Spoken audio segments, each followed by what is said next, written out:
So hi, this is Punish Sharma and today we are going to discuss the section D of our sample paper. So let's start. So this is what today's topic is, that we are going to solve sample paper and which is of 2023-2024. So जो हमारा 2023 to 2024 का जो sample paper है उसका section D आज हम discuss करने वाले हैं। सेक्शन डी हमारा सारा बुक से आता है, जो हमारी टेक्स्ट बुक है उसमें जो हमारा प्रोज है और पोइट्री दोनों इसमें इंक्लूड होती हैं।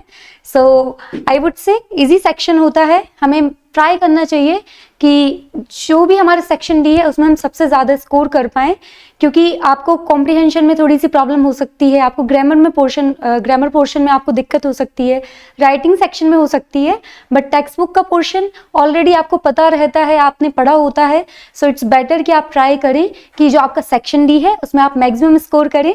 चलिए चलते हैं, डिस्कस करते हैं।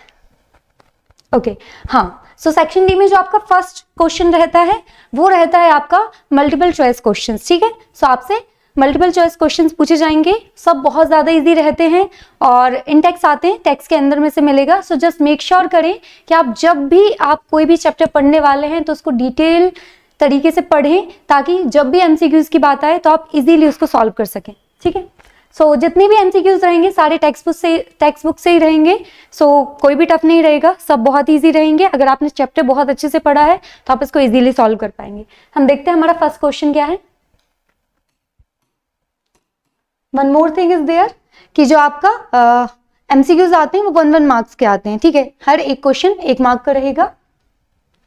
सो Lencho compare the large rain drops with, तो हमारा जो फर्स्ट क्वेश्चन है वो क्या है कि जो हमारा लेंचो है उसने जो रेन ड्रॉप है, बारिश की जो बूंदे हैं, उसको किससे कंपेयर किया है, किससे उसकी तुलना की है। ओके, सो जब हमने फर्स्ट चैप्टर पढ़ा था लेटर टू गॉड, उससे ये हमारा क्वेश्चन लिया गया है।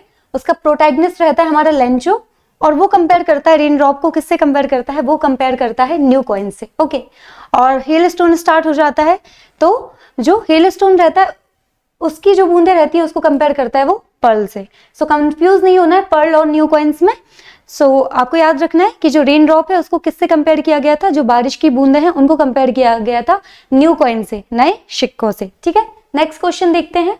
What does depth of operation create, ये जो एमसीक्यू है वो हमारा है चैप्टर नंबर 2 है ना, a long walk to freedom, Nelson Mandela के द्वारा जो उनकी ऑटोबायोग्राफी है उसमें से कुछ हम बोलेंगे एक्सेप्ट हमारे चैप्टर में लिया गया था। उसमें से ये क्वेश्चन पूछा गया है कि ऑपरेशन क्या क्रिएट करता है। ठीक है, मतलब जितना ज्यादा ऑपरेशन होता है उतना ही ज्यादा, ऐसी लाइन मेंशन की गई थी कि जितना ज्यादा अत्याचार किसी के साथ होता है, किसी को दबाया जाता है, उतना ही ज्यादा किसी का कैरेक्टर निखर के आता है, ऐसी वाली बात होती है। सो ये लाइन मेंशन की गई थी हमारे चैप्टर में। So ultimately operation create, what does depth of operation create? So we have the options, poverty मतलब क्या, गरीबी, second है richness, अमीरी, then height of character and freedom, आजादी। So हमारा आंसर है C, height of character। ये चैप्टर में ही है तो इसमें कोई भी डिफिकल्टी नहीं है, आप इसको इजीली सॉल्व कर सकते हैं। तो 2 क्वेश्चन सॉल्व किए हमने, बहुत ही ज्यादा इजी थे। अब चलते हैं हम नेक्स्ट सॉल्व करते हैं। Okay, so what food did the seagull's mother get for it? Okay, so 2 stories about the flying से ये क्वेश्चन है, बहुत ही इजी है। पूछा गया है कि what food did the seagull's mother get for it? ठीक है, so जो हमारा बर्ड है उसका नेम था सीगल, एक प्रकार की वर्ड होती है, ये जनरली समुद्र किनारे मिलती है। तो पूछा गया है हमसे क्वेश्चन में कि जो सीगल की मदर रहती है वो उसको क्या खाने के लिए देती हैं। ओके, सो हम देखते हैं हमारे पास क्या ऑप्शन है। इंसेक्ट देती है, no, crab no, prawn no, fish देती हैं वो। ओके, सो हमारा आंसर है डी, ये भी बहुत इजी है। नेक्स्ट देखते हैं। What did the woman in the aeroplane think that the otter was? Okay, so जो एरोप्लेन में वुमन रहती है, जो औरत रहती है, वो क्या सोचती है कि ऑटर कौन है? अ डॉग, एक कुत्ता, एन ऑटर और अ रैट। तो इसका आंसर है अ रैट। Okay, next. ये 1 मार्क क्वेश्चन है, इनमें बिल्कुल भी टाइम वेस्ट नहीं करना है। आपको बस ये मेक श्योर करना है कि आप चैप्टर अच्छे से पढ़ें। इनकेस आपने बहुत अच्छे से नहीं पढ़े हैं तो मेक श्योर करें कि आप समरी एक बार देख लें, क्योंकि उससे भी बहुत कुछ क्लियर हो जाता है और सारे एमसीक्यूज जो हैं वो आप इजीली आंसर कर सकते हैं। तो बस 4 एमसीक्यूज ही पूछे जाते हैं, चारों बहुत ज़्यादा इजी रहते हैं, तो आई don't think it's a big task, बहुत आसानी से आप सॉल्व कर सकते हैं।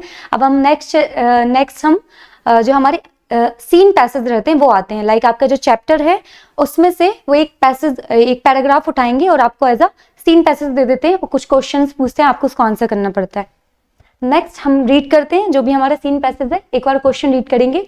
Read the following extract from the prose and answer the questions. ठीक है, सो हमसे बोला गया है कि इसको हमें रीड करना है और कुछ क्वेश्चंस इसमें से पूछे जाएंगे, हम उनके आंसर करेंगे।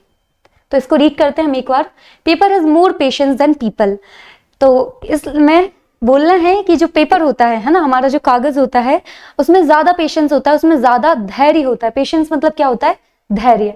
तो वो बोलते हैं कि लोगों की कंपेयर में जो एक कागज होता है ना उसमें ज्यादा धैर्य होता है। Next, I thought of this saying on one of those days when I was feeling a little depressed and was sitting at home with my chin in my hands, bored and listless, wondering whether to stay in or go out. Okay, so ये जो हमारा passage लिया गया है, ये लिया गया है हमारे चैप्टर से diary of a young girl. तो जो चैप्टर था हमारा एने फ्रैंक वाला, उससे लिया गया है और एने फ्रैंक ने खुद लिखे हैं अपने व्यूज। तो वो बता रही हैं कि मुझे ऐसा लगता है जो पेपर होता है ना उसमें ज्यादा पेशेंस होता है, ज्यादा धैर्य होता है लोगों की कंपेयर में। और नेक्स्ट वो बोलती हैं कि I thought of this saying on one of those days when I was feeling a little depressed and was sitting at home with my chin in my hands, bored and listless. तो बोलती है कि ये thought मुझे कब आया था, मतलब जो ये विचार आया था ना कि पेपर में ज्यादा पेशेंस होता है, जो कागज होता है उसमें ज्यादा धैर्य होता है लोगों के कंपेयर में। तो ये जो विचार उनके माइंड में आया था वो कब आया था? जब वो अपने घर पे ऐसे चिन पे ऐसे हाथ रख के, चिन के नीचे ऐसे हाथ रख के बैठी थी और क्या हो रही थी? बहुत ज्यादा बोर हो रही थी, बहुत ज्यादा ऊब रही थी। और लिस्टलेस मतलब होता है जब भी आप कुछ भी ऐसा एनर्जी वाला काम करने का आपको मन ना करे, एकदम आपको ऐसा लगे कि बहुत ज्यादा आप थक गए हो इस तरीके से। तो बोलती उस दिन मेरे दिमाग में ये थॉट आया था और उस दिन मैं कैसा फील कर रही थी? बहुत ज्यादा डिप्रेस फील कर रही थी, बहुत ज्यादा अब साद में हूँ, मुझे ऐसा लग रहा था। तो शी वॉज सैड, वो थोड़ी सी दुखी थी। Then next, bored and listless, wondering whether to stay in or go out। तो उनको समझ नहीं आ रहा था कि घर के अंदर ही रहूं या घर के बाहर रहूं। क्यों? कंडीशन कैसी थी कि उस टाइम पे वॉर चल रहा था और नाजी लोग बहुत ज्यादा परेशान कर रहे थे यहूदी लोगों को। सो ये जूइश फैमिली को बिलोंग करती थी, यहूदी फैमिली को बिलोंग करती थी एने फ्रैंक। तो उनको समझ नहीं आता था कि मैं क्या करूं, बाहर निकलूं तो सेफ नहीं है और अंदर रहूं और बहुत ज्यादा बोर हो रही हूं मैं घर में अंदर रह के। तो कुछ ऐसे थॉट्स उनके माइंड में आ रहे थे। Next, I finally stayed where I was, है ना। तो अब उन्होंने एक फाइनल डिसीजन लिया कि अब मैं जहां पे हूं ना वहीं रहती हूँ, कहीं जाने की जरूरत नहीं है। I finally stayed where I was, brooding।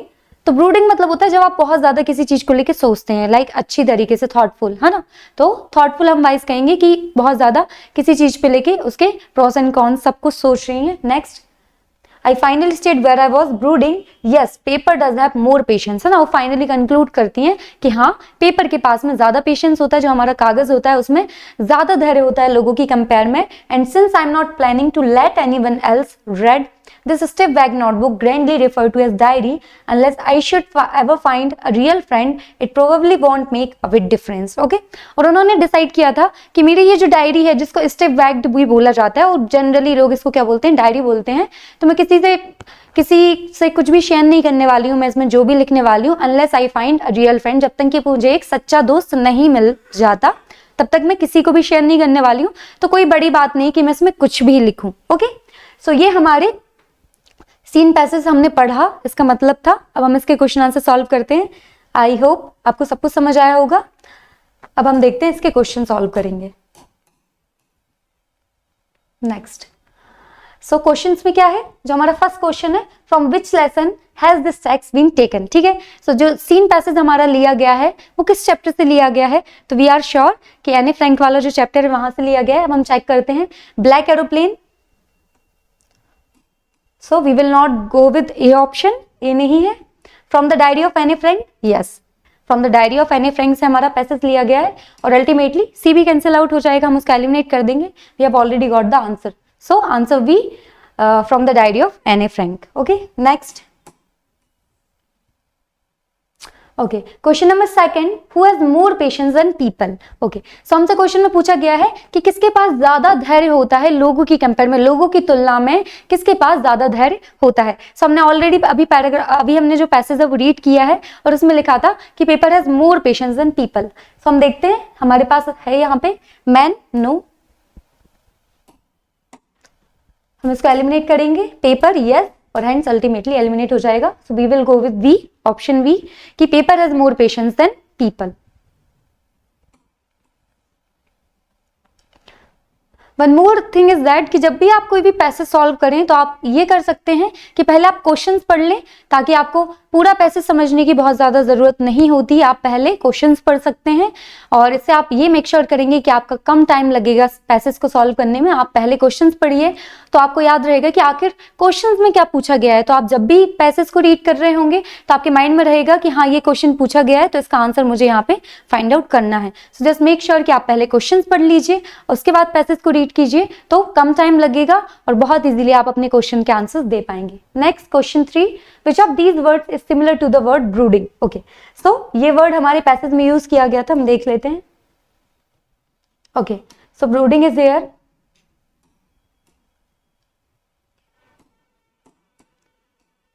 इसका मीनिंग पूछा गया है. तो जब हमने पैसेज को डिस्कस किया था तभी बताया था कि किसी चीज को लेकर ज्यादा सोचना, उसके pros and cons, everything.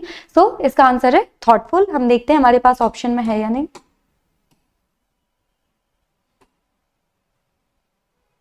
Okay, so which of these words is similar to the word brooding. तो हमसे पूछा गया है कि कौन सा ऐसा वर्ड है जो किसके सिमिलर है, ब्रूडिंग वर्ड के. तो हमारे पास ऑप्शन है, option A happy, option B thoughtful, option C wondering. ठीक है, सो हैप्पी नहीं है, थॉटफुल है और वनरिंग भी नहीं है. ठीक है, सो हम थॉटफुल को ऑप्ट करेंगे. सो क्वेश्चन नंबर 3 हमने सॉल्व किया. नेक्स्ट देखते हैं. सो ओके, ओनली 3 क्वेश्चंस पूछे गए हैं, काफी इजी थे. कोई भी आई वुड से एक भी क्वेश्चन ऐसा नहीं था जो टफ था. तो आप बहुत इजीली सीन पैसेज को सॉल्व कर सकते हैं. सो मेक श्योर कि आपको लगता है कि कुछ आपसे पेपर में नहीं बन रहा है तो आप सबसे पहले सेक्शन डी को सॉल्व करने का ट्राई कीजिए, क्योंकि यहाँ पे आप सबसे ज्यादा मार्क्स अटेन कर सकते हैं. नेक्स्ट, अब हमें एक प्रोज दिया गया है. ठीक है, नो पोएट्री से हमें कि यहाँ पे listen the glass is breaking, sorry. So read the following extract carefully and answer the questions given below. Okay, so एक एक्सट्रैक्ट दिया गया है हमें. इतनी सारी पोएम्स हैं, उसमें से ऐसा होगा जो आपके 2 सीन पैसेजेस आएंगे, एक आपके पोएम से आएंगे और एक प्रोज वाले सेक्शन से आएंगे. एक पोएट्री वाले सेक्शन से आएगा, एक आपका आएगा प्रोज वाले सेक्शन से. सो प्रोज वाले सेक्शन से हमने सॉल्व कर लिया है. अब पोएट्री वाले सेक्शन से जो यहाँ पे पैसेज दिया गया है हम उसको सॉल्व करते हैं, पढ़ते हैं इसको. Listen the glass is breaking, the trees are stumbling forward into the night, winds rush to meet them, the moon is broken like a mirror, its pieces flash now in the crown of the tallest oak. ठीक है, हम पहले questions देखेंगे, उसके बाद हम उसको solve करेंगे, एक बार समझेंगे. From which poem the above lines have been taken. आपको गैस करना है कि किस पोएम से लिया है. Next, the figure of speech used in line the moon is broken like a mirror. Okay, figure of speech पूछा गया है हमसे. Next, the opposite of the word forward. So ये तो इजी है कि फॉरवर्ड का जो अपोजिट है वो आप तो ऐसे भी आंसर कर सकते हैं कि फॉरवर्ड का जो अपोजिट होता है वो होता है बैकवर्ड. ओके, फॉरवर्ड का बैकवर्ड. तो एक क्वेश्चन का आंसर तो आपको ऑलरेडी मिल गया है.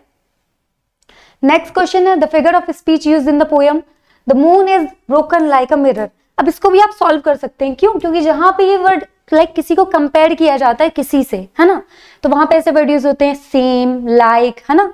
तो ऐसे वर्ड अगर कहीं पे यूज किए जाते हैं वहां पे कौन सा फिगर ऑफ स्पीच होता है, वहां पे होता है सिमिली. ठीक है, सो इसका आंसर भी आपको ऑलरेडी मिल गया है. अब एक क्वेश्चन है, 2 क्वेश्चंस के आंसर्स आप ऑलरेडी दे चुके हैं.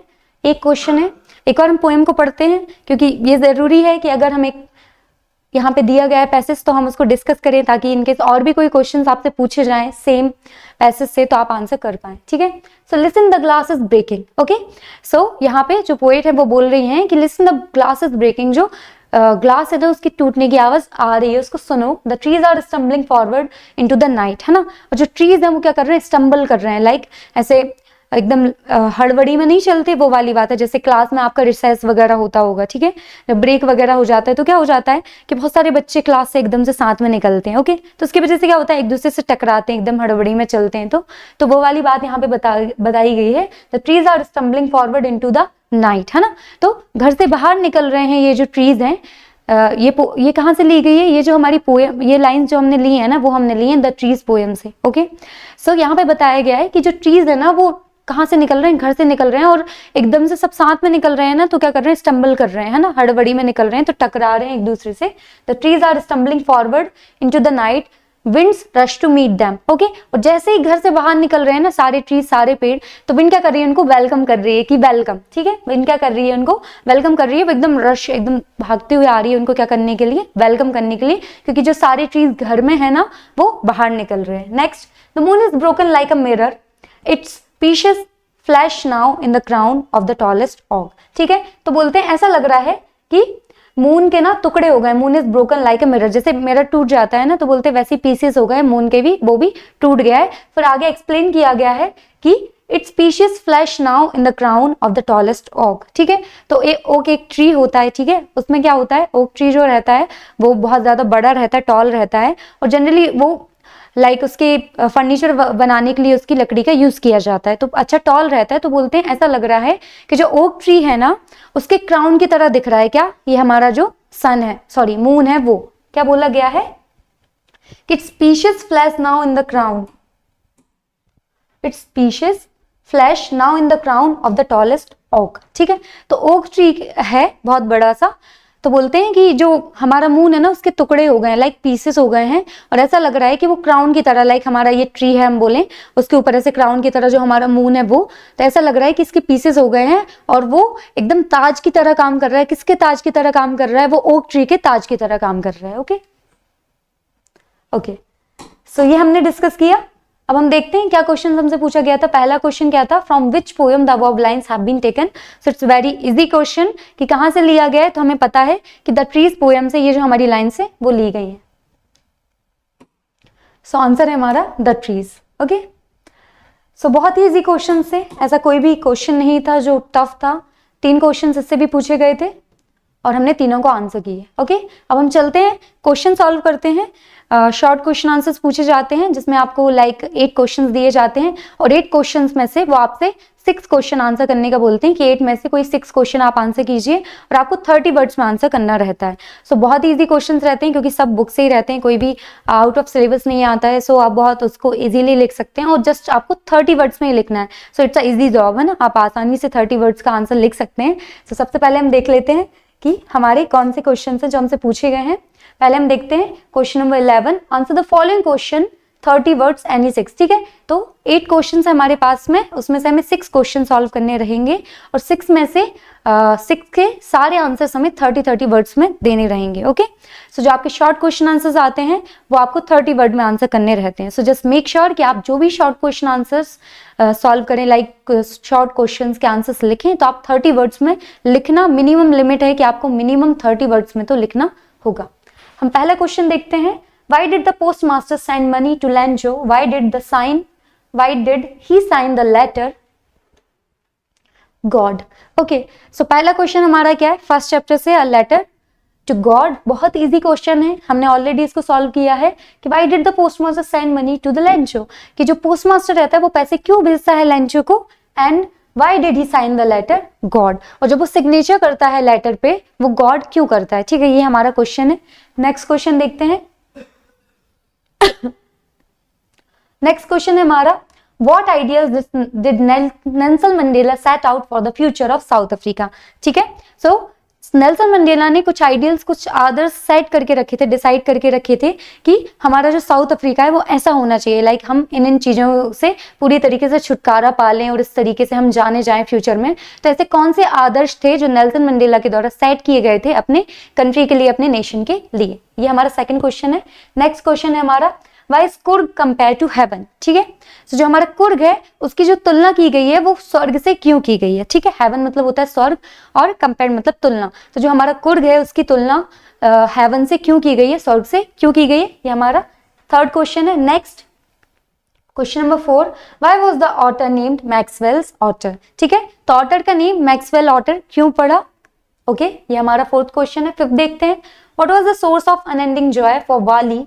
What was her strongest desire? ठीक है, so source of unending joy क्या था? कभी ना खत्म होने वाली खुशी बोलेंगे हम, कभी ना खत्म होने वाली खुशी, अनएंडिंग जॉय, कभी ना खत्म होने वाली खुशी या आनंद बोलेंगे। सो जो हमारी बाली है उसके लिए कभी ना खत्म होने वाली खुशी का स्रोत क्या था, सोर्स क्या था? Next, what was her strongest desire, और उसकी बिल्कुल बहुत ज्यादा हम बोलेंगे सबसे ज्यादा स्ट्रॉन्ग डिजायर क्या थी, सबसे ज्यादा ऐसी डिजायर, ऐसी इच्छा जो बिल्कुल उसको हम बोलेंगे कि मेरी स्ट्रॉन्गेस्ट डिजायर है कि मैं वर्ल्ड टूर करूं इस टाइप से, तो उसकी सबसे ज्यादा स्ट्रॉन्ग डिजायर क्या थी, सबसे ज्यादा तीव्र इच्छा क्या थी, ऐसे बोलेंगे हम। Next, how did Gautam Buddha help Kisa Gotami to understand that death is a part of one's life. ये भी बहुत इजी क्वेश्चन है कि जो गौतम बुद्धा थे उन्होंने कैसे मदद की किसा गौतमी को ये अंडरस्टैंड कराने में, ये समझाने में कि जो डेथ है, जो मृत्यु है, वो जिंदगी का एक हिस्सा है। ये भी बहुत इजी क्वेश्चन है। Next, why did Lomov go to the house of Chubukov. ठीक है, सो जो हमारे लोमोव हैं वो क्यों जाते हैं किसके घर में, चिवरुकॉव के। तो ये भी बहुत ज्यादा इजी क्वेश्चन है, पूरे बहुत ज्यादा इजी क्वेश्चंस पूछे गए हैं। अब आप बोलोगे नो मैम आपको सब पता है, ऐसा नहीं है। आपने अगर अच्छे से चैप्टर पढ़ा है तो सारे क्वेश्चंस बहुत ज्यादा इजी हैं और आप उनको आंसर कर पाएंगे। ठीक है, सो हम क्वेश्चन बाय क्वेश्चन सारे आंसर्स देखते हैं। आपको बोला जाएगा कि आप कोई 6 क्वेश्चन सॉल्व कीजिए, कोई 6 क्वेश्चन के आपके आंसर देने हैं वहां पे एग्जाम में, लेकिन यहाँ पे सारे क्वेश्चन आपको सॉल्व कराए जाएंगे कि इनके कोई भी क्वेश्चन इसमें से आपको पेपर में आता है तो आप उसको इजीली आंसर कर पाए। ओके, सो हम क्वेश्चन नंबर फर्स्ट से देखते हैं।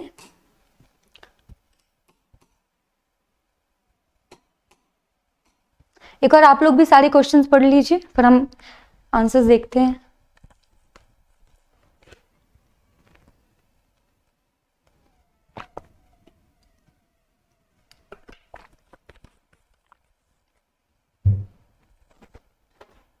ओके, सो आपने पढ़ लिया होगा, अब हम चलते हैं आंसर्स देखते हैं।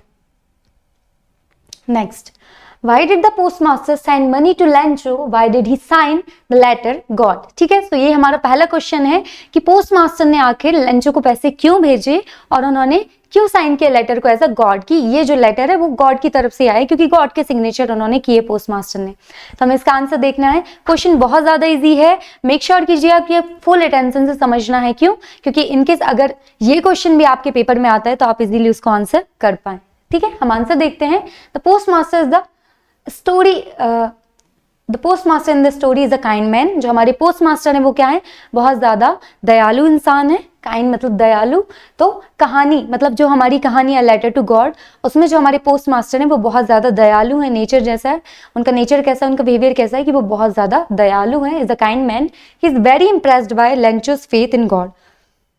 तो वो क्या होता है कि पहली बार ऐसा होता है उनकी लाइफ में कि उनको कोई ऐसा लेटर मिलता है जिसमें वो देखते हैं कि किसी ने लेटर लिखा है वो भी गॉड को, और इतना ज्यादा विश्वास है उसको। ठीक है, सो हमने यहाँ पे मेंशन किया he is very impressed by Lencho's faith in God. तो वो बहुत ज्यादा प्रभावित हो जाते हैं कि लेंचो का इतना ज्यादा लेंचो का इतना ज्यादा विश्वास है भगवान पे, तो उसके विश्वास से वो बहुत ज्यादा प्रभावित हो जाते हैं। He is very impressed by Lencho's faith in God, है ना। फेथ मतलब क्या होता है, विश्वास। Next, he doesn't want to shake his faith. तो वो चाहते थे कि जो हमारा लेंचो है उसका विश्वास ना टूटे, बिल्कुल भी ना हिले। तो वो बस ये मेक श्योर करना चाहते थे कि इतनी ज्यादा उम्मीदों के साथ में, इतना ज्यादा विश्वास के साथ जैसे उसने लेटर लिखा है, पत्र लिखा है गॉड के लिए, भगवान के लिए, तो वो बस ये मेक श्योर करना चाहते थे कि ये जो विश्वास है लेंचो का वो बिल्कुल भी ना हिले, भगवान से बिल्कुल भी ना टूटे। ठीक है, so he doesn't want to shake his faith, so he collects money from various sources and send it to Lencho. तो क्या करते हैं कि जितना पैसा हमारा जो लेंचो है वो डिमांड करता है, वो बोलता है कि मुझे 100 पैसोस चाहिए, तो उनसे जितना पॉसिबल हो पाता है तो अपने कुछ कलीग से, है ना, जो ऑफिस में उनके काम करते हैं उनसे हेल्प लेते हैं, कुछ अपने फ्रेंड से, अपने दोस्तों से हेल्प लेते हैं, और समहाउ वो 70 पैसोस मैनेज कर पाते हैं और उसको वो पैसे भेज देते हैं। Okay, so he collects money from various sources. तो क्या करते हैं, वो अलग अलग सोर्सेज से, अलग अलग स्रोतों से क्या करते हैं, पैसे इकट्ठा करते हैं and send it to the Lencho, और लेंचो को भेज देते हैं। He signs the letter God because he wants to keep Lencho's faith in God intact. Okay, so हमारा जो नेक्स्ट क्वेश्चन पूछा गया है ये कि why did he sign the letter God? So उसका आंसर है हमारा ये कि he signs the letter God because he wants to keep Lencho's faith in God intact. वो चाहते थे कि जो हमारा लेंचो है उसका जो गॉड पे विश्वास है वो वैसा का वैसा बना रहे, बिल्कुल भी ना हिले, बिल्कुल भी ना टूटे। इसलिए उन्होंने जो लेटर है उस पर साइन क्या कर दिया था, वो साइन कर दिया था उन्होंने गॉड का कि ये जो लेटर भेजा गया है, तुम्हें पैसे भेजे गए हैं, वो किसके द्वारा भेजे गए हैं, गॉड के द्वारा भेजे गए हैं। ठीक है, सो बहुत ईजी क्वेश्चन था, इसको आप इजीली आंसर कर सकते हैं। अब हम नेक्स्ट क्वेश्चन देखते हैं। हमारा क्वेश्चन नंबर 2 क्या है, What ideals did Nelson Mandela set out for the future of South Africa. So जो हमारे नेल्सन मंडेला हैं उन्होंने क्या आदर्श सेट किए थे, क्या आदर्शों को उन्होंने डिसाइड किया था कि स्थापित करेंगे वो अपने नेशन में, अपनी कंट्री में, और उनकी कंट्री कौन सी है, साउथ अफ्रीका। सो बहुत इजी क्वेश्चन है, इसका आंसर देखते हैं। आपका जो नेल्सन मंडेला जी वाला जो चैप्टर है उससे लिया गया है, आंसर देखते हैं। Mandela sets out the ideals of poverty, elevation, removal of suffering of people. He also dreams of a society where there would be no discrimination based on gender or racial origins. Okay, so बहुत easy I would say answer है, Mandela sets out the ideals of poverty alleviation. ठीक है, तो वो क्या decide करते हैं कि पॉवर्टी को पूरी तरीके से क्या करेंगे, हटा देंगे, है ना। एलिवेशन क्या होता है, उन्मूलन।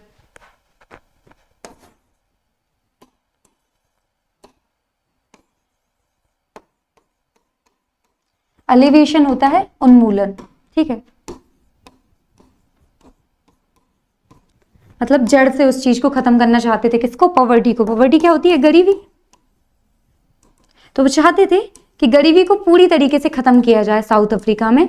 ये उनका पहला आइडियल था, पहला आदर्श था। आइडियल क्या होते हैं, आदर्श। ओके, तो ये उनका पहला आदर्श था कि पॉवर्टी को एलिवेट करना है, पॉवर्टी एलिवेशन करना है, पॉवर्टी को, गरीबी को पूरी तरीके से हटाना है। Next, removal of suffering of people, मतलब लोगों के जो कष्ट हैं, जो भी पीड़ा है, उसको क्या करना है, हटाना है, पूरी तरीके से खत्म करना है। रिमूवल ऑफ सफरिंग, सफरिंग क्या होती है, जो आपको जो भी पीड़ा है, जो भी कष्ट है, उसको बोला जाता है। तो वो चाहते थे कि लोगों को कोई भी कष्ट ना हो, कोई भी पीड़ाएं ना हो। This was the next ideal of it. He also dreams of society where there would be no discrimination based on gender or racial origin. तो वो ऐसी सोसाइटी भी चाहते थे, एक ऐसा समाज की भी स्थापना वो करना चाहते थे जिसमें कोई भी डिस्क्रिमिनेशन ना हो, कोई भी भेदभाव ना हो। डिस्क्रिमिनेशन क्या होता है, भेदभाव। कोई भी डिस्क्रिमिनेशन ना हो, वो भी किसके बेसिस पर, किसके आधार पर, बेस्ड ऑन जेंडर और रेशियल ओरिजिन, है ना।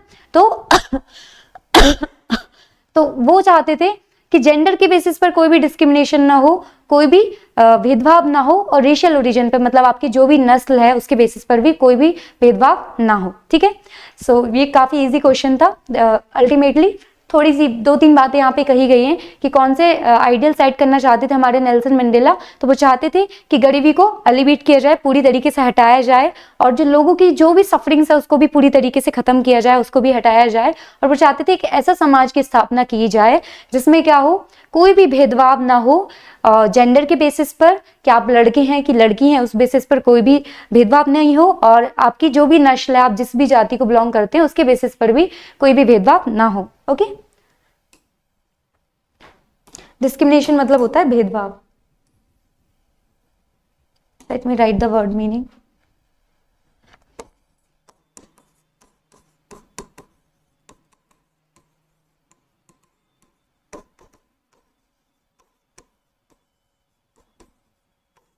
Okay,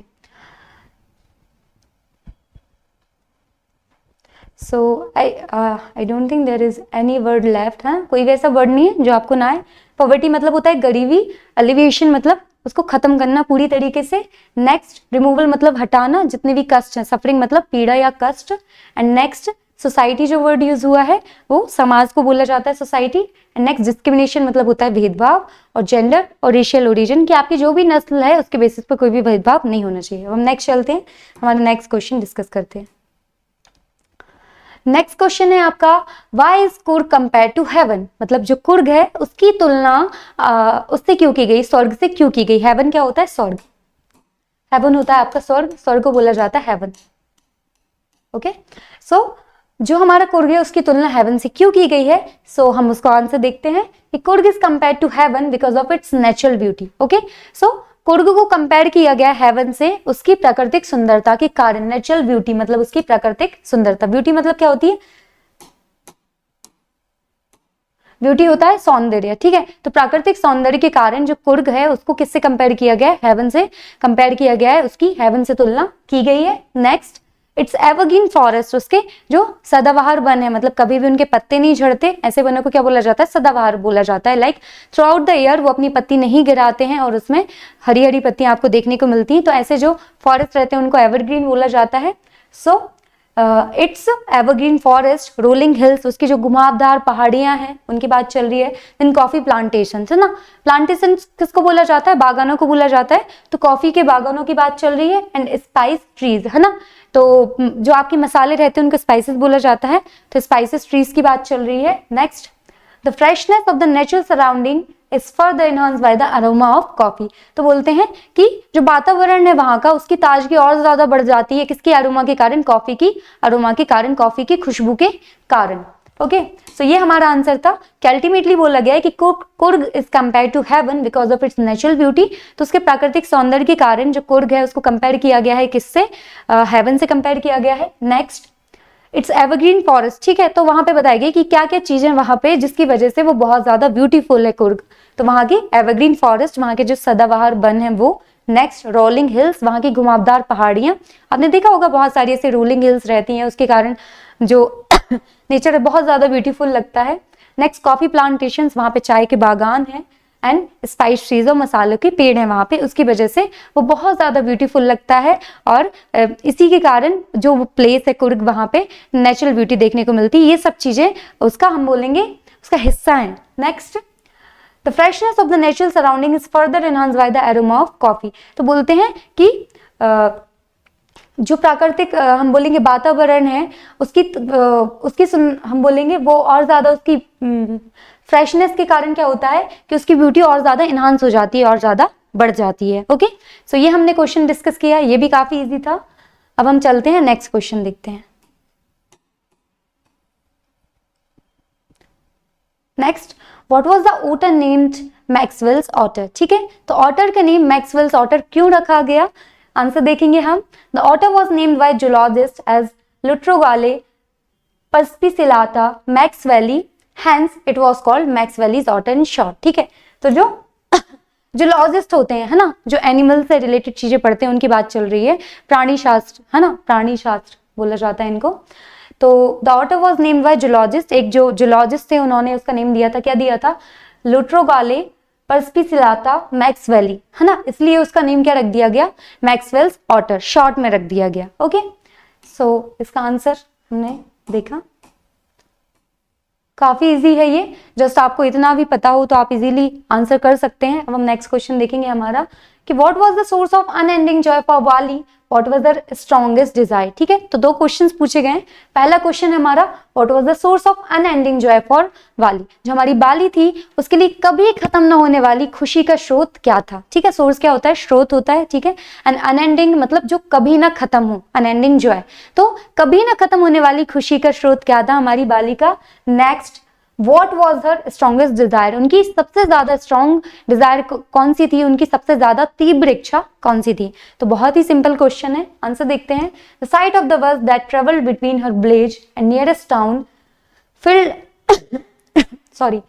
each time with a new set of passengers was the source of unending joy for Bali. Her strongest desire was to ride on the bus, ठीक है, तो कितनी अच्छी बात है, देखिए, the site of the bus that travelled between her village and the nearest town field each time with a new set of passengers was a source of unending joy for वाली, ठीक है, तो उनकी टाउन से जहाँ पे बाली रहती है वहां से क्या होता था, एक बस निकलती थी, ठीक है, तो उसको देखती थी वो, तो बोल रहे हैं कि the site of the bus है ना, जो बस वहां से निकलती थी, the site of the bus that travelled between her village and the nearest town, और जो बस है वो किस किस के बीच में चलती है, उनकी जो विलेज है बाली की विलेज, बाली का जो गांव है वहां से पास की जो टाउन है नियरेस्ट टाउन में के बीच में वो बस चलती है। Travel between her village and the nearest town मतलब पास की जो शहर है उसके बीच में चलती है वो बस।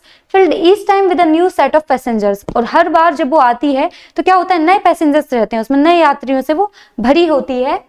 Was a source of unending joy for Bali, है ना, तो बाली के लिए उन पैसेंजर्स को देखना कि ये जो बस उनके घर से निकलती है उसको देखना, वो बस जो उनके विलेज से, जो उनकी पास का शहर है, उनके विलेज से एक पास वाला शहर है उसके बीच में एक बस चलती है, और वो बस में हर बार क्या होता है कि नए यात्री बैठे रहते हैं, तो उस बस को देखना उनके लिए कभी ना खत्म होने वाली खुशी जैसा था, ठीक है, ये उनका खुशी का स्रोत था, है ना, तो ये वजह थी जिसकी वजह से वो बहुत ज्यादा खुश होती थी और उनको ऐसा लगता था कि उनकी ये जो खुशी है वो कभी भी खत्म नहीं होने वाली है, ठीक है, तो ये उस बस को देखना उनको बहुत ज्यादा खुश कर देता था। Next, her strongest desire was to ride on the bus, वो चाहती थी कि वो बस की सवारी करें एक बार। ओके, सो ये बहुत ज्यादा इजी आंसर है।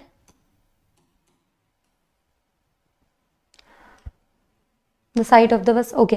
सो आई डोंट थिंक यहाँ पे कुछ भी ऐसा है जो टफ है। सोर्स मतलब क्या होता है? स्रोत। अनएंडिंग मतलब कभी ना खत्म होने वाली, कभी ना खत्म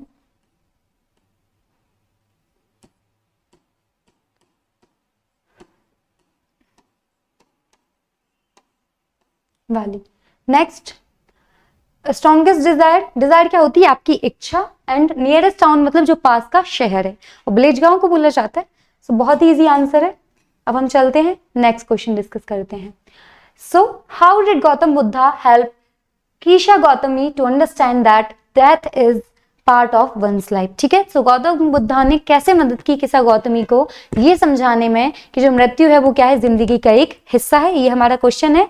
इसका आंसर देखते हैं हम कि the Buddha asked her to find a house where no one had lost a loved one. ठीक है, सो बुद्धा क्या बोलते हैं कीशा गौतमी से? वो उनके पास जाती हैं कि मेरी ये लव्ड वन की डेथ हो गई है। तो वो बोलते हैं कि ओके, आप ना जाओ, सिटी में जाओ और आप ऐसे घर जाओ, ऐसे घर को ढूंढ के लेके आओ जहाँ पे किसी की भी डेथ ना हुई हो।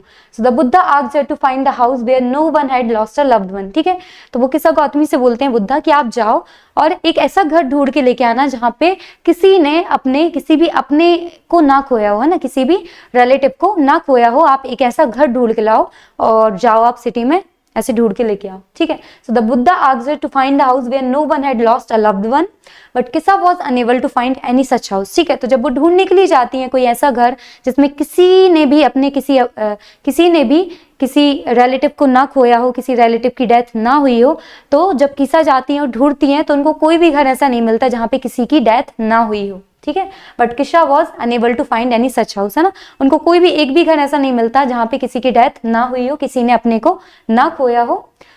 She then saw the flickering lights of the city and realized that people's lives are similar to these lights which rise and then extinguish। ठीक है, तो वो क्या देखती हैं? सिटी लाइट्स को देखती हैं तो वो क्या करती है? टिमटिमाती है। ओके, तो सिटी लाइट को देखती हैं तो वो देखती हैं कि ये लाइट ना टिमटिमा रही है, तो उसको देखकर उनको रियलाइज होता है कि जो हम लोग इंसान होते हैं ना, उनकी लाइफ्स भी इसी फ्लिकरिंग लाइट की तरह है, इस टिमटिमाती लाइट की तरह है। क्या होता है? हम लोग पैदा होते हैं और फिर पूरी तरीके से हम लोग की डेथ हो जाती है, हम लोग जन्म लेते हैं और हमारी मृत्यु हो जाती है। तो ऐसे क्या होता है? ये जो लाइट है पहले धीरे धीरे ऐसे तेज चलती है ना, तो राइज करती है और उसके बाद क्या हो जाती है? बुझ जाती है, एक्सटिंग्विश हो जाती है। तो कीशा गौतमी उस फ्लिकरिंग लाइट को देखकर, टिमटिमाती हुई लाइट को देखकर ये कंक्लूड करती हैं कि जो इंसान होते हैं ना, हम लोग जो इंसान है, उनकी लाइफ भी ना ऐसी ही होती है कि हम लोग राइज करते हैं, लाइक जन्म लेते हैं, फिर राइज करते हैं, फिर क्या हो जाते हैं? एक्सटिंग्विश हो जाते हैं, लाइक डेथ हो जाती है, हम बुझ जाते हैं। जैसे ये लाइट क्या होती है? पहले धीरे धीरे करके तेज जलती है और उसके बाद में बुझ जाती है। तो हमारी भी जिंदगी ना इस लाइट की तरह ही है, which rise and then extinguish। extinguish मतलब बुझ जाती है।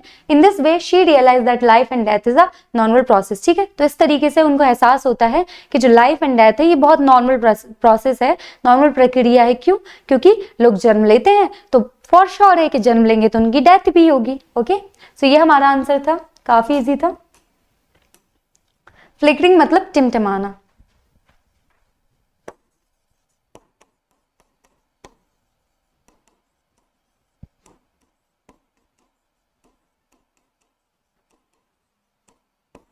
एक्सटिंग्विश मतलब बुझना।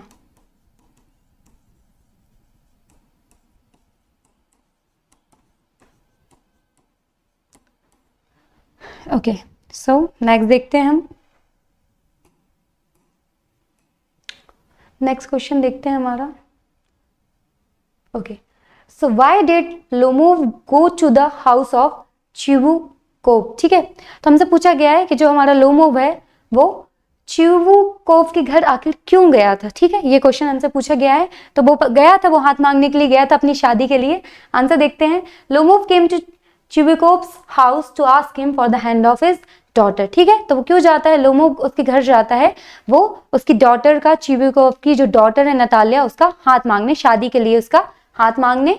Natalia daughter Natalia in marriage. ठीक है, Chibikov was first suspicious and thought that Lomov had come to ask for some money. ठीक है, तो जो चिबिकोव रहता है उसको ऐसा लगता है कि शायद जो लोमोव मेरे घर पे आया है वो पैसे मांगने के लिए आता है, उसको ऐसा संदेह होता है. ठीक है, सस्पिशियस मतलब संदेह होना, तो उसको ऐसा लगता है कि शायद ये ना पैसे मांगने के लिए आया है. ठीक है, so Chubukov was first suspicious and thought, उसको ऐसा सोचता है वो, that Lomov had come to ask for some money, वो कुछ पैसे मांगने के लिए आया है. Next, but when he came to know the real reason, he was overwhelmed with joy because he believed Lomov would be profitable match for his daughter. ठीक है, तो स्टार्टिंग में उसको क्या लगता है चिबिकोव को कि जो लोमोव मेरे घर पे आए शायद वो पैसे मांगने के लिए आया, उसको ऐसा संदेह होता है, ऐसा सस्पिशन होता है कि ये शायद पैसे मांगने के लिए आया. लेकिन बाद में जब उसको सच में कारण पता चलता है कि what is the reason that he has came here, When he came to know the real reason, है ना, जब उसको सही कारण पता चलता है, असली कारण पता चलता है, he was overwhelmed with joy, मतलब खुशी के कारण बहुत ज्यादा, हम बोलते हैं जब खुशी का ठिकाना नहीं रहता, इतना ज्यादा खुशी हो जाते हैं उसको ही ओवरवेल्म बोला जाता है. तो उसकी खुशी का बिल्कुल भी ठिकाना नहीं रहता जब उसको पता चलता है कि लोमोव उसकी जो चिबिकोव की जो डॉटर है नताल्या, उसका हाथ मांगने के लिए आया है शादी के लिए. Next, because he believed Lomov would be profitable match for his daughter, और उसको ऐसा लगता है कि हाँ कितनी अच्छी बात है, उसकी खुशी का बिल्कुल ठिकाना नहीं रहता क्योंकि उसको लगता है कि जो लोमोव है वो बिल्कुल सबसे सही पसंद रहेगा उसकी बच्ची के लिए, उसकी डॉटर के लिए, और सबसे सही दूल्हा रहेगा, उसको ऐसा लगता है. ठीक है, कि एकदम सही मैच रहेगा. ओके, सो हमने शॉर्ट क्वेश्चन आंसर सॉल्व कर लिए हैं, सारे बहुत ज़्यादा इजी थे, आप बहुत अच्छे से आंसर दे सकते हो, बिल्कुल सिंपल लैंग्वेज आपको लिखना है, बिल्कुल भी टेंशन लेने की ज़रूरत नहीं है. अब हम चलते हैं, हमारा नेक्स्ट सेट ऑफ क्वेश्चंस देखते हैं. सो नेक्स्ट क्वेश्चन है हमारा question number 12, answer the following questions 30 words any two. तो ये जो क्वेश्चंस रहेंगे ना, वो अभी हमने जो क्वेश्चन सॉल्व किए स्टार्टिंग के, जो हमें 8 क्वेश्चंस दिए गए थे उसमें से हमें 6 क्वेश्चन के आंसर देने थे, वो थे हमारे प्रोज सेक्शन से, है ना, और ये है हमारे पोइट्री सेक्शन से. तो ये हमें जो क्वेश्चन दिए, 3 क्वेश्चन हमें प्रोवाइड किए गए हैं, इसमें से आपको 2 क्वेश्चन के आंसर्स देने हैं और 30 वर्ड्स में ही देने हैं. ठीक है, सो पोइट्री से रहेगा, जो भी आपकी कविता है उसमें से क्वेश्चन पूछे जाएंगे. फर्स्ट क्वेश्चन देखते हैं, how does Frost present nature in the poem dust of snow. ठीक है, तो जो हमारी पोएम है डस्ट ऑफ स्नो में, उसमें जो प्रकृति का चित्रण किया गया है किसके द्वारा, पोएट के द्वारा, फ्रॉस्ट के द्वारा किया गया, रॉबर्ट फ्रॉस्ट के द्वारा. तो उसके बारे में पूछा गया है कि कैसे नेचर को बताया गया है डस्ट एंड स्नो पोएम में. ठीक है, ये हमारा पहला क्वेश्चन है. Second, why did Custard cry for a nice safe cage, why is the dragon called cowardly dragon. ठीक है, तो जो हमारा कस्टर्ड है वो क्यों रो रहा था कि उसको एक अच्छा पिंजरा ला के दे दो, सेफ केज, है ना. और next, why is the dragon called cowardly dragon, और जो ड्रैगन है उसको कोवर्ट क्या होता है, जो डरपोक होता है उसको बोला जाता है. ठीक है, या कायर रहता है, कायर या डरपोक, ये 2 वर्ड चीज होते हैं. तो जो ड्रैगन है उसको डरपोक ड्रैगन या फिर कायर ड्रैगन क्यों कहा जाता है, ये हमसे क्वेश्चन पूछा गया है कि why is the dragon called coward dragon. ठीक है, नेक्स्ट क्वेश्चन है, why does the poet say I would not intrude on him, why doesn't he offer him money to buy another wall. okay, so जो हमारी the ball poem थी उससे ये question लिया गया है और पूछा गया है कि जो हमारे पोएट हैं वो जाके हस्तक्षेप क्यों नहीं करते, मतलब इंट्रूड क्यों नहीं करते. जब बच्चा वहां पे खड़े होके क्या देख रहा है, सामने बहुत ज्यादा पानी है, उसको देखे जा रहा है पोर्ट पे खड़ा होके, और सोचा है कि हाँ मेरी बॉल थी और फाइनली इस पानी में चली गई. तो जो पोएट है वो वहां पे जाके उसको इंट्रूड क्यों नहीं करते, जाके हस्तक्षेप क्यों नहीं करते. आई would not intrude on him, है ना, ऐसा पोएट बोलते हैं कि मैं उसको जाके बिल्कुल भी हस्तक्षेप नहीं करूंगा, बिल्कुल भी डिस्टर्ब नहीं करूंगा. Why doesn't he offer him money to buy another ball? और जो हमारे पोएट हैं उन्होंने पैसे क्यों ऑफर नहीं किए बच्चे को दूसरी बॉल खरीदने के लिए. ठीक है, तो इन तीनों क्वेश्चंस में से आपको 2 क्वेश्चन आंसर करने पड़ेंगे, वो भी 30 वर्ड्स में.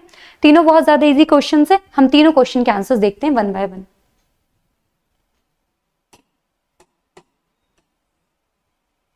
जो हमारा पहला क्वेश्चन है वो है, how does Frost present nature in the poem dust of snow. ठीक है, सो जो नेचर की बात हुई है, प्रकृति की बात हुई है, उसको कैसे प्रेजेंट किया गया है, कैसे दर्शाया गया है रॉबर्ट फ्रॉस्ट के द्वारा उनकी पोएम जो है डस्ट ऑफ स्नो में. ठीक है, सो हम आंसर देखते हैं, the crow and the hemlock tree represent sorrow. ठीक है, तो 2 लोगों की बात हुई है, लाइक एक क्रो, एक पक्षी की बात हुई है और एक ट्री की बात हुई है. ठीक है, सो ये प्रकृति का हिस्सा है.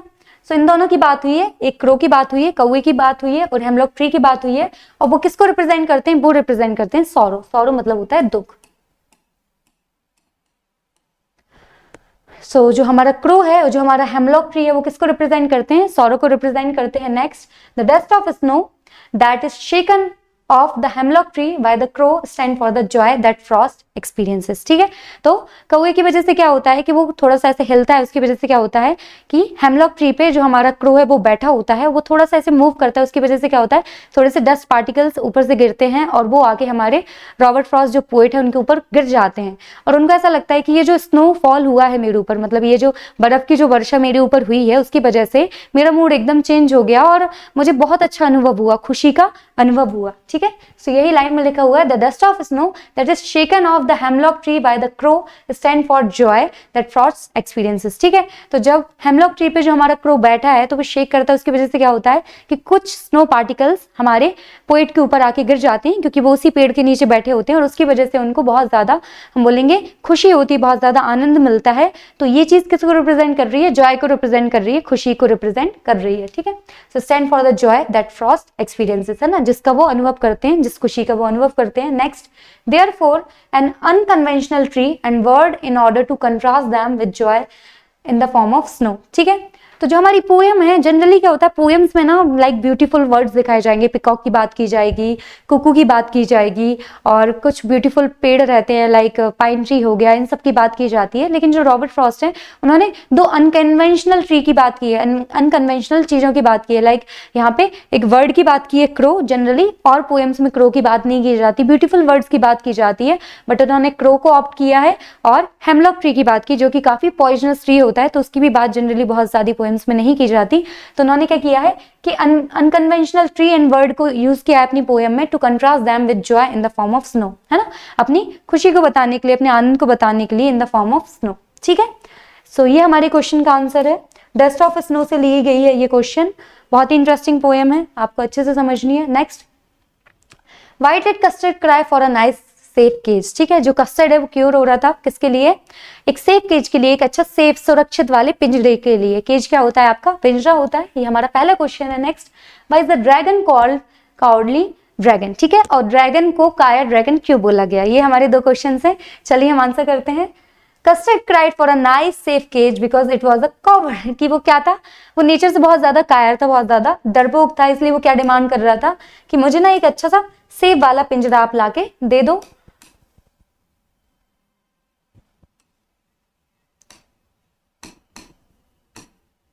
Okay, so Custard cried for a nice safe cage because it was a coward, क्योंकि वो बहुत ज्यादा कायर था, इसलिए वो क्या डिमांड कर रहा था कि मुझे ना एक सेफ केज आप लाके दे दो, एक सुरक्षित पिंजरा मुझे लाकर दे दो। It is called a cordially dragon because everybody else in the house was brave. ठीक है, अब उसको कायर ड्रैगन क्यों बोला गया? क्योंकि हाउस में जितने भी क्रिएचर्स थे उसके अलावा, उस हाउस में, उस घर में जितने भी क्रिएचर्स थे उसके अलावा वो बहुत ज्यादा बहादुर थे। ब्रेव मतलब क्या होता है?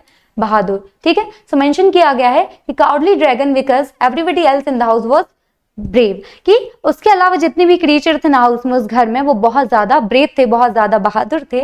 Next, Belinda was a brave as a barrel of bears. ठीक है, तो बोलते हैं कि बैरल ऑफ वेयर्स मतलब हम वेयर्स क्या होते हैं? आपके भालू होते हैं, तो बोलते हैं बैरल ऑफ वेयर से भी ज्यादा हम बोलेंगे स्ट्रॉन्ग थी। कौन? हमारी बेलिंडा। बेलिंडा की बात चल रही है कि Belinda was a brave as barrels of bears, तो बोलते हैं कि भालू के जो बैरल रहते हैं उससे भी ज्यादा ताकतवर थी, उससे भी ज्यादा हमारी बहादुर थी जो बेलिंडा थी वो। नेक्स्ट, इंक एंड ब्लिंक, इन दोनों की बात चल रही है कि जो इंक एंड ब्लिंक है are describe as so brave that they could chase lions down the stairs, मतलब वो इतने ज्यादा बहादुर हैं कि वो सीढ़ियों से भी क्या कर सकते हैं? चेज कर सकते हैं, पीछा कर सकते हैं, किसका? लाइन का, शेर का। Next, Mustard was a brave as a tiger in rage, है ना, और मस्टर्ड की बात की जा रही है कि मस्टर्ड इतना ज्यादा बहादुर है कि जब टाइगर एकदम गुस्से में होता है ना तो कितना ज्यादा स्ट्रांग हो जाता है, मतलब किसी पे भी जाके अगर हमला करेगा तो कुछ भी कर सकता है। तो ऐसे ही मस्टर्ड की बात की जा रही है कि मस्टर्ड कितना ब्रेव है, जैसे टाइगर रहता है, टाइगर जब गुस्से में रहता है जितना ब्रेव वो हो जाता है ना, उतना ही ब्रेव, उतना ही बहादुर कौन है?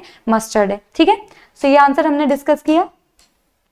इसको रिकैप करते हैं कि कस्टर्ड क्यों पिंजरे की डिमांड कर रहा था, एक सुरक्षित पिंजरे की डिमांड कर रहा था। क्यों? क्योंकि वो बहुत ज्यादा कॉवर्ड था, बहुत ज्यादा कायर था, डरपोक था। And next, it is called cowardly dragon. और उसको कॉर्डली ड्रैगन क्यों बोला जाता था? क्योंकि वो बहुत ज्यादा कायर था, उसको बहुत ज्यादा डर लगता था, और उस हाउस में, जिस हाउस में वो था, सारे क्रिएचर उससे ज्यादा क्या थे? बहादुर थे। ठीक है, और सबकी बात की गई है, पहले बेलिंडा की बात की गई है, फ्रैंक एंड ब्लिंक की बात की गई है, और मस्टर्ड की बात की गई है। ठीक है, बोला गया है कि जो बेलिंडा है वो बहुत ज्यादा बहादुर, लाइक अगर हम जिनकी भी बात करें ना, वेयर्स के भालुओं की, उनसे भी ज्यादा ब्रेव है वो, उससे भी ज्यादा बहादुर है बेलिंडा। फ्रैंक एंड ब्लिंक की बात की जा रही है कि वो सीढ़ियों के नीचे जो लाइन है ना, उसको भी चेस कर सकते हैं भागते हुए, इतने ज्यादा ब्रेव हैं वो लोग। और मस्टर्ड की बात की जा रही है कि जो टाइगर होता है वो जब गुस्से में होता है ना, तो जब जितना ब्रेव हो जाता है ना टाइगर, उतना ही ज्यादा ब्रेव मस्टर्ड है। ओके, सो ये हमारा आंसर है। अब हम नेक्स्ट क्वेश्चन देखेंगे। रेज मतलब होता है गुस्सा।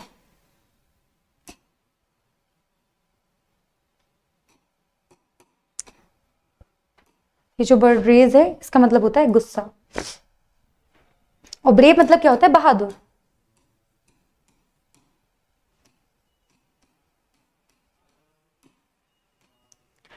कॉवर्ड का मीनिंग हमने ऑलरेडी लिख लिया है। ठीक है, सो हम चलते हैं नेक्स्ट क्वेश्चन देखते हैं।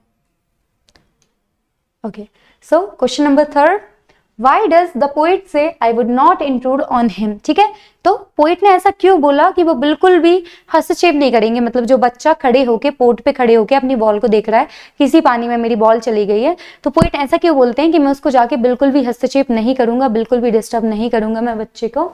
Y doesn't he offer him money to buy another ball? ठीक है, और वो ऑफर क्यों नहीं करते, बच्चे को पैसे क्यों नहीं दे देते कि बेटा आप ये पैसे ले लो और उससे आप जाके नई बॉल को परचेस कर लेना? ठीक है, सो ये हमारा क्वेश्चन है। हम आंसर करते हैं कि the poet says I will not intrude on him. Intrude मतलब होता है हस्तक्षेप ना करना।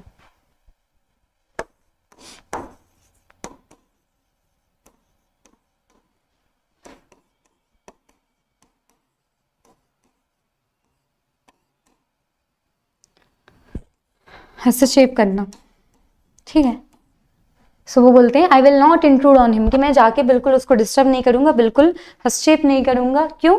Because he wants the boy to learn the meaning of loss on his own. तो वो चाहते थे कि बच्चे की लाइफ में पहली बार ऐसा कुछ हुआ है किसने खोया है ना?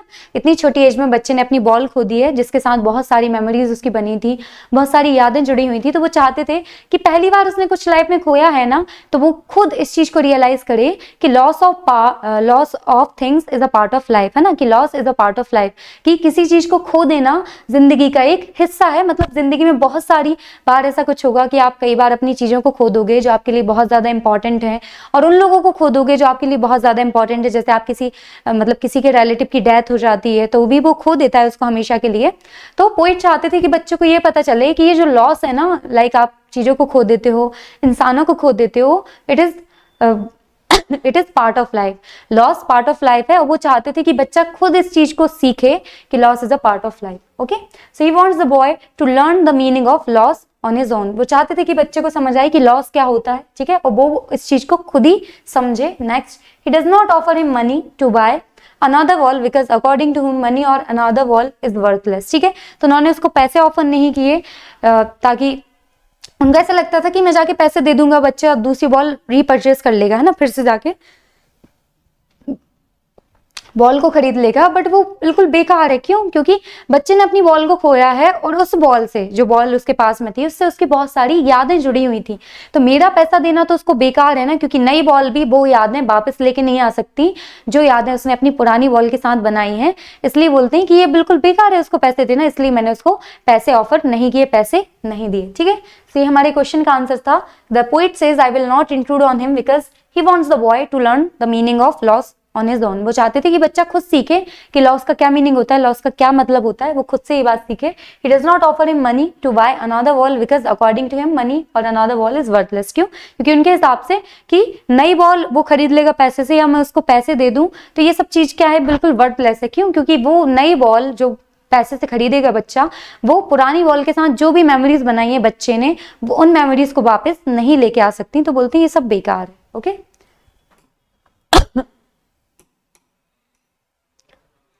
हमने हमारे पोइट्री से जो भी क्वेश्चन आंसर हमसे पूछे गए थे, शॉर्ट क्वेश्चन आंसर्स, उनको डिस्कस कर लिया है। इनके भी आंसर आपको 30 वर्ड्स में ही देना है, और काफी इजी क्वेश्चंस रहते हैं। 3 में से 2 क्वेश्चंस ही पूछे जाते हैं। अब हम चलते हैं नेक्स्ट क्वेश्चन आंसर्स को देखते हैं। ठीक है, हमारा क्वेश्चन नंबर 13 है, answer the following questions 30 words any two, ठीक है। सो इनमें से हमें 2 क्वेश्चन के आंसर्स करने हैं, 3 क्वेश्चन हमें दिए हुए हैं और आंसर्स कैसे देने हैं, 30 वर्ड्स में देने हैं, लाइक 30 शब्दों में आपको क्वेश्चन के आंसर्स देने हैं। पहला क्वेश्चन देखते हैं, why was doctor Herriot confident that Tricki Woo will be in hospital soon, ठीक है।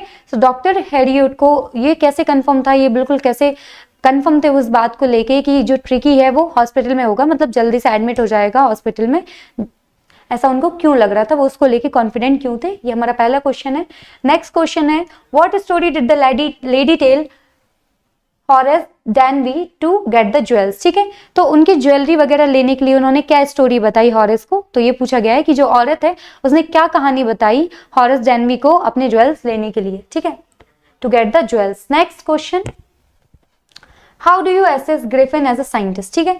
तो जो हमारे ग्रिफिन साइंटिस्ट हैं, हम उनको कैसे देखते हैं कि क्या है वो, मतलब अल्टीमेटली अगर एक बात की जाए उनके पूरे ओवरऑल कैरेक्टर की, तो हम क्या स्केच उनका लिखेंगे, कैसे उनको डिस्क्राइब करेंगे, तो ये हमसे क्वेश्चन में पूछा गया है। ये तीनों क्वेश्चन है, एक बार रीड कीजिए, हम आंसर डिस्कस करते हैं।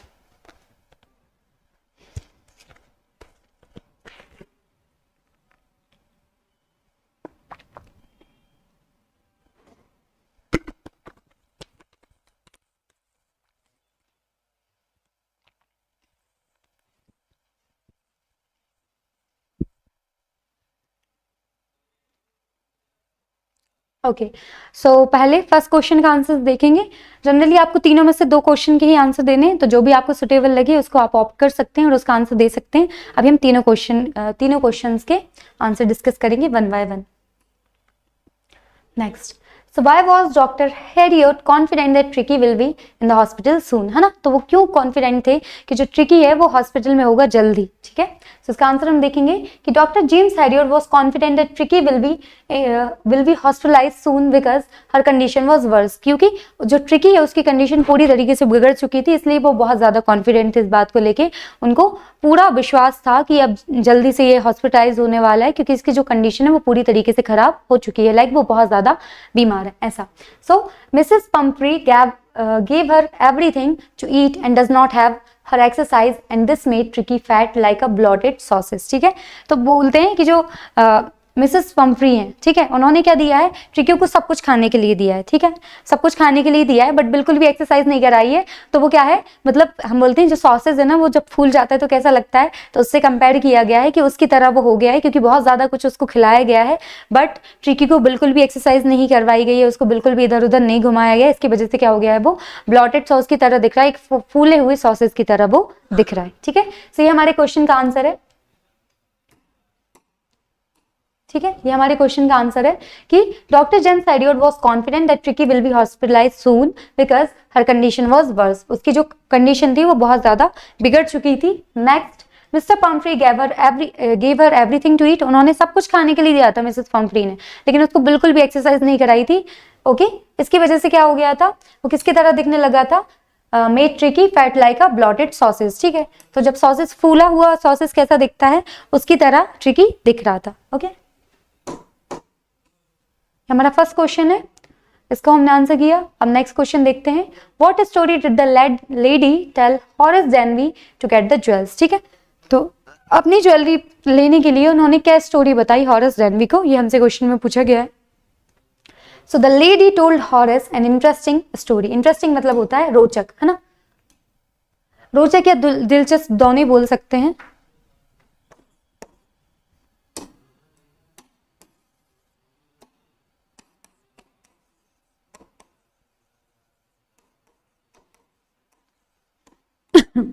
सॉरी,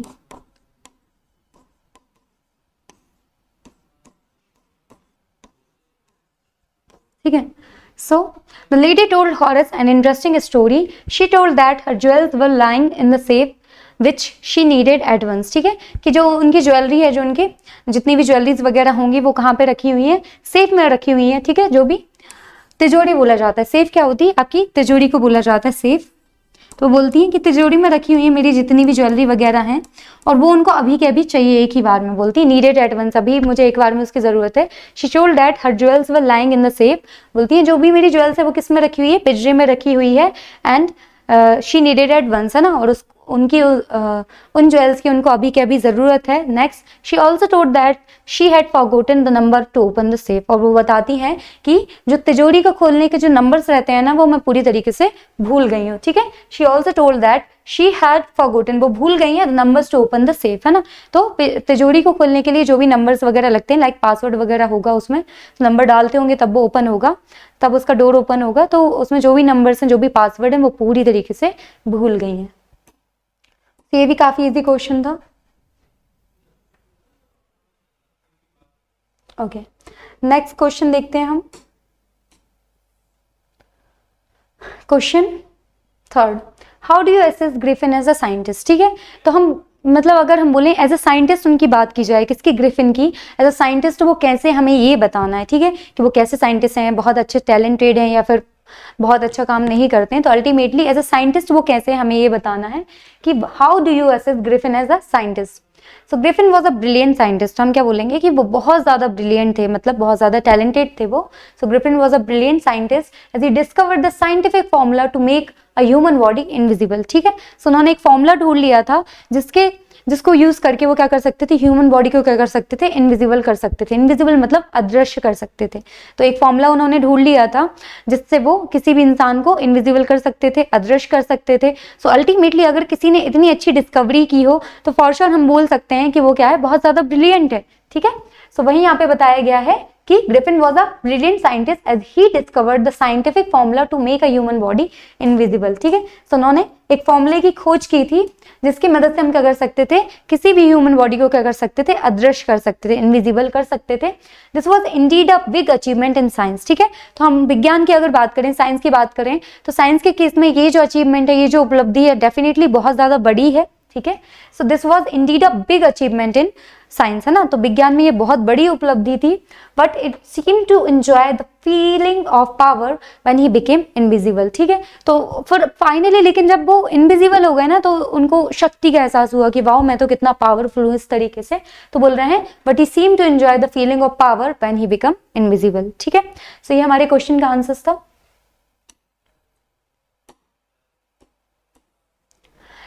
तीनों क्वेश्चन के आंसर्स हमने यहाँ पे डिस्कस कर लिए हैं। तीनों में से आपको एग्जाम के केस में तो आपको 2 ही क्वेश्चन के आंसर्स करने हैं। यहाँ पे तीनों क्वेश्चंस के आंसर्स डिस्कस किए गए हैं। नेक्स्ट देखते हैं हम question number 14, describe the narrator's experience as he flew the aeroplane into the storm. ठीक है, सो ब्लैक एरोप्लेन से ये क्वेश्चन हमसे पूछा गया है और ये 4 मार्क्स का है। ओके, अभी तक हमने जो क्वेश्चन सॉल्व किए थे वो कैसे थे, 3 मार्क्स के थे। तो 3 मार्क्स के केस में आपको word limit like 30 words 40 words आप लिख सकते हैं, लेकिन ये 4 मार्क्स का क्वेश्चन है, तो 4 मार्क्स के केस में आपको जो वर्ड लिमिट है वो मिनिमम 75 वर्ड्स आपको लिखने पड़ेंगे आपके आंसर में। सो क्वेश्चन है हमारा ब्लैक एरोप्लेन से, describe the narrator's experience as he flew the aeroplane into the storm. ठीक है, सो जो हमारे नैरेटर हैं उनका एक्सपीरियंस कैसा रहा, क्योंकि वो पायलट थे और उन्होंने क्या किया था कि सामने एक ब्लैक स्टॉर्म था, उसमें जाके अपने एरोप्लेन को एंटर करा दिया था। तो उनका अनुभव कैसा रहा ये हमसे पूछा गया है। एक और क्वेश्चन पूछा गया है और में है जो कि baking was considered an important and a profitable profession. ठीक है, जो बेकिंग है ना, हम केक बेक करते हैं, जो भी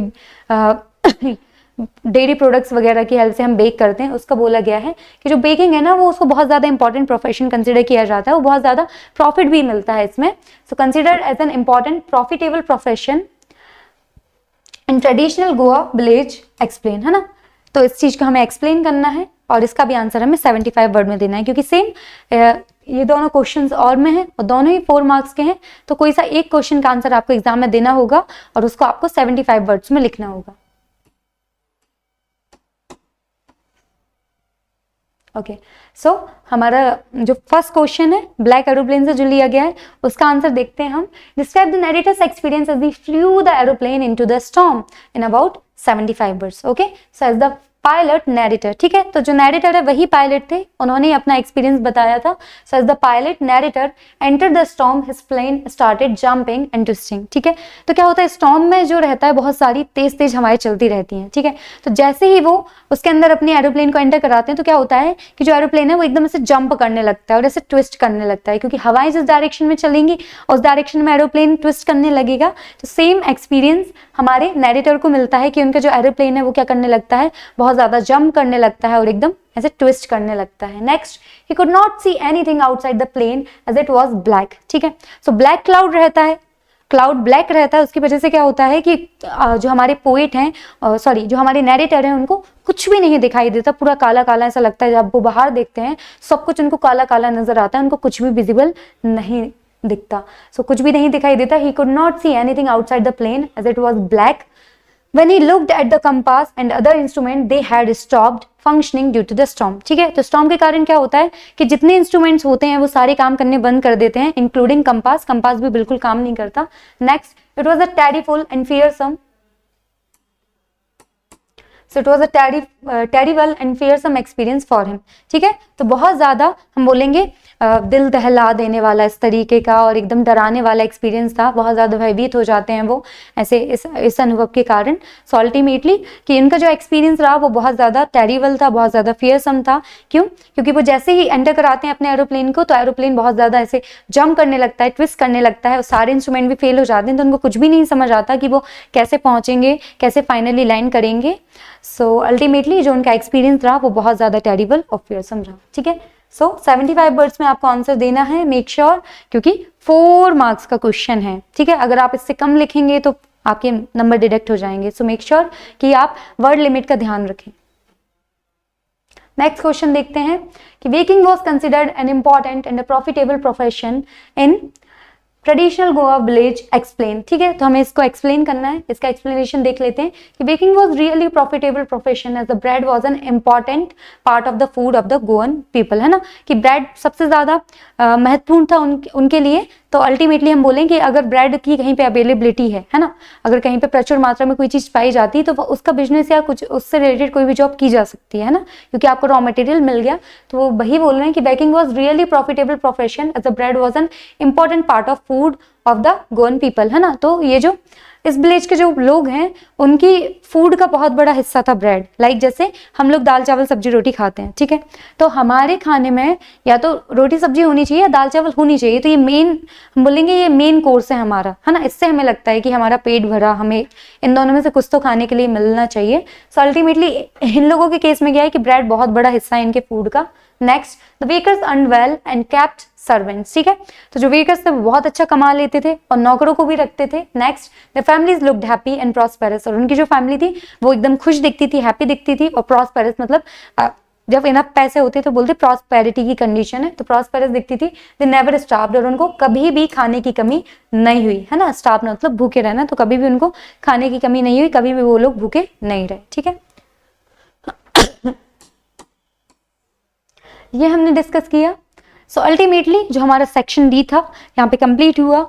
सारे क्वेश्चंस बहुत ज़्यादा इजी थे, तो क्वेश्चंस को अच्छे से पढ़ना है, क्योंकि कोई भी टफ नहीं है तो आप आंसर दे सकते हो। माइंड में रखना है, थोड़ा पॉजिटिव माइंडसेट से जाना एग्जाम देने के लिए, क्योंकि क्वेश्चंस बहुत ज़्यादा टफ नहीं रहते हैं। अगर आप अच्छे से काम माइंड से जाएंगे तो आप इनको आंसर कर पाएंगे।